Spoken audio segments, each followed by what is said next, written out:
You and your child are not cute at all. Get out of this house right now. What? The house seemed to say, echoing my disbelief. I paused mid-sentence, feeling a chill. Understood, I replied, starting to pack my belongings. My husband looked flustered, watching me with a mix of confusion and concern. Hey, you don't have to leave just like that. But your dear mother told me to leave. I have to obey, don't I? Matt, don't bother with that woman. Come over here and let's eat cake, my mother-in-law said with a triumphant look. In that moment, I resolved to leave and take my daughter back to my parents' house. My name is Jennifer, a 34-year-old office worker. I married Matthew 2 years ago after meeting through a trendy dating app and dating for a year. Matthew is a little unreliable, but he's kind and attentive. When we were dating, he would research restaurants. I wanted to try and plan our dates meticulously. After we got married, he would wash the dishes when I was tired or surprise me with my favorite dessert. About a year into our marriage, we had a beautiful daughter, and Matthew actively took care of her. I thought I had found the perfect husband, but of course, nobody is perfect. Matthew's most problematic flaw is that he's a mama's boy. At first, I noticed it in his preference for his mother's cooking, but it went much deeper than that. How is it? Delicious. It's pretty good, but my mom's was a bit richer, I think. Your mother? I asked, surprised at the sudden mention of my mother-in-law. As it continued, it became clear that he believed his mother's cooking was the best and wanted me to replicate her flavors. Her dishes were generally on the richer side, so I decided to make our meals richer to suit his taste. Even on our trips, he would say, "What should I buy for my mom as a souvenir?" Though his father was also present, he never said, "What should we buy for our parents?" It was always about his mom. While it's good to care for one's mother and many men are mama's boys, my husband's attachment won't be the usual. One day, he said, "I think we should live with my mom." Wait, what? Why all of a sudden? It seems like my mom and dad are getting divorced. What, really?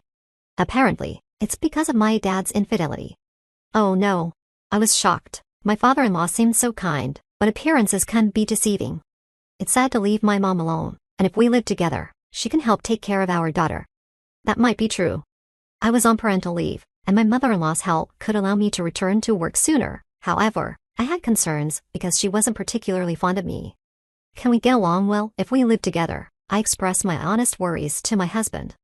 Don't worry, it'll be fine. My mom was praising you, Jennifer.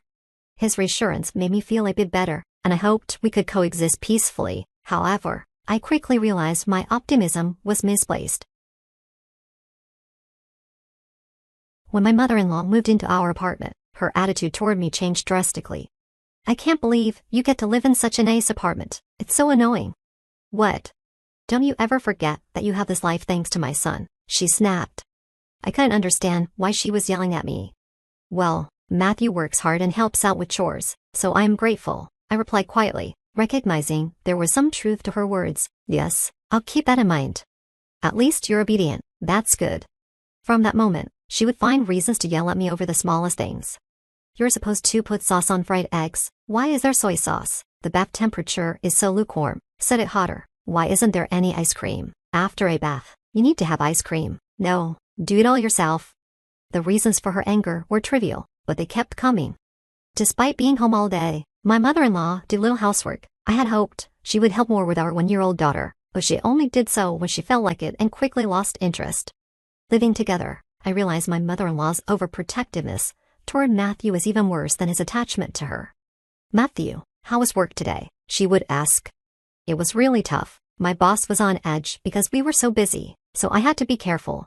Oh my, that's unforgivable. Should I protest against the company for allowing power harassment? Really? Oh, for that. It's okay, Mom. We have to have a big heart and forgive. Oh, what a kind child you are. Just like an angel, she cooed. Haha, thanks, Mom. But if it gets too much, I'll count on your help. Of course. No, it's too pitiful to have the boss protested against for power harassment just because of Matthew's mood. I immediately regretted living with my mother-in-law. I felt like I would go crazy if I stayed with her all the time, so I decided to put my daughter in daycare and return to work. "Why do you have to work too?" she snapped, but when I replied, "But you can spend your day alone at home, right?" she seemed to see some merit in it. "Don't neglect your housework," she said, but didn't get any angrier. Good grief, She's such a troublesome person. I never know what will set her off. After that, my stress was somewhat reduced as I started working and spent less time with my mother-in-law, but a problem arose about a year after we started living together.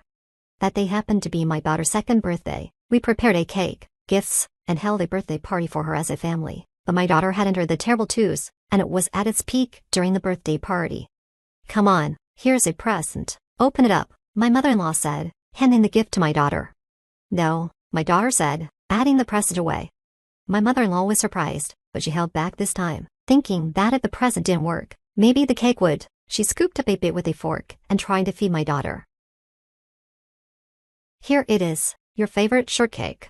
But once again, my daughter said, "No," and swatted the cake away with her hand. The cream flew and landed on my mother-in-law's forehead. Instantly, she lost her temper.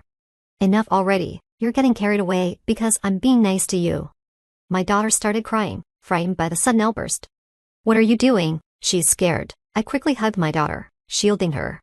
"Shut up, what an unlovable grandchild." "Well then, you're an immature grandmother." "What did you say?" Normally a grown-up wouldn't say such things to a 2-year-old. "Shut up, you're such a cheeky daughter-in-law. Can't you fix that attitude of yours?" As we argued, my husband joined in. "Cut the insults. In this situation, you should be protecting your daughter. We can have more kids, but I only have one mom in this world." "You're the worst." What a trashy thing to say, as if it's a wise quote. "Hey, don't talk bad about Matthew. Neither you nor my grandchild are cute. Get out of this house." "Huh, this house is." I stopped myself from finishing that sentence. "Understood," I said and started packing my things. My husband watched, flustered. "Hey, you don't have to leave." "But your precious mother told me to leave. I must obey, right?" "Matthew, don't bother with that woman. Come here and just eat cake with me." My mother-in-law had a smug look on her face. I vowed to break her nose, took my daughter, and went back to my parents' house. I ignored the several calls from my husband.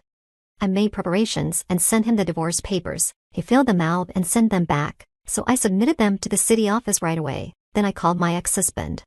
"I submitted the divorce papers, so thank you for filling them out." "Yeah, so it's okay for me and my mom to keep living in this house, right? You guys left on your own." "Sure, as long as you pay the rent." "Of course, this is the apartment you rented, so when you left last time, I was worried, but if I think about it calmly, all I need to do is change the lease to my name, right? Thanks for providing a comfortable place for me and my mom. I'm glad it worked out. By the way, how much is the rent?" "Well, let's make it about 150,000 yen, shall we?" What are you talking about? Tell me the actual rent. Don't mess around." "I'm not joking. That's because I'm the owner of the place." "What?"